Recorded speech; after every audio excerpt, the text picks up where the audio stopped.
Hi guys, இன்னைக்கு நம்ம இந்த வீடியோ என்ன பார்க்க போறோம்னா அசத்தலான கீபோர்ட் ஷார்ட்கட் தான் பார்க்க போகிறோம். Number 1 Windows plus control plus D. இது ப்ரெஸ் பண்ணிங்கன்னா உங்கள் விர்ச்சுவல் விண்டோ வந்து ஓப்பன் ஆகும். இந்த மாதிரி நீங்கள் எத்தனை வேணும் ஓப்பன் பண்ணிக்கலாம். ஒவ்வொரு இடத்துலையும் ஒரு டாஸ்க் பண்ணிக்கலாம். இதே பேக் வரைக்கும் நீங்கள் எது ப்ரெஸ் பண்ணணும்னா Windows plus control plus F4 press பண்ணிங்கன்னா உங்களுக்கு பேக் வந்துடும். இது வேறு லெவலான ஃபீச்சராக இருக்குல்ல. இந்த மாதிரி அசத்தலான ஷார்ட்கட்டாக தெரிஞ்சுக்கணுன்னா நம்மளோட சேனலை சப்ஸ்கிரைப் பண்ணிக்கோங்க. நம்பர் 2 நீங்கள் ஒரு பர்டிகுலர் இடத்த மட்டும் ஜூம் பண்ணிக்கலாம். அதுக்கு என்ன கீபோர்ட் ஷார்ட்கட்னு பார்த்தீங்கன்னா விண்டோஸ் ப்ளஸ் ஏரோ இல்லைனா மைனஸ் ஏரோ.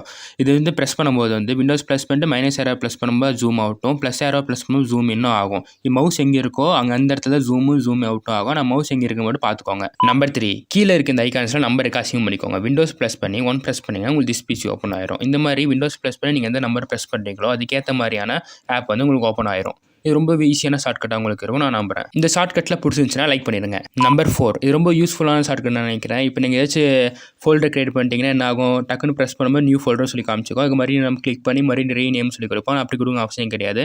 அந்த ஃபோல்டர் செலக்ட் பண்ணிட்டு F2 ப்ரெஸ் பண்ணுங்கள். ப்ரெஸ் பண்ணோன்னே உங்களுக்கான ரீநேம் கொடுக்குறது ஆட்டோமேட்டிக்காக வந்துடும். இப்போ உங்களுக்கான ரீநேம் கொடுத்துக்கோங்க. இதை விட சூப்பரான ஷார்ட்கட்ஸ்லாம் ஃபுல் டீட்டெயிலாக ஒரு வீடியோ போட்டிருக்கேன். கீழே லிங்க் டச் பண்ணி பாருங்கள். எல்லாம் ஃபஸ்ட் கமெண்ட்டில் பின் பண்ணிப்பேன், டச் பண்ணி பாருங்கள்.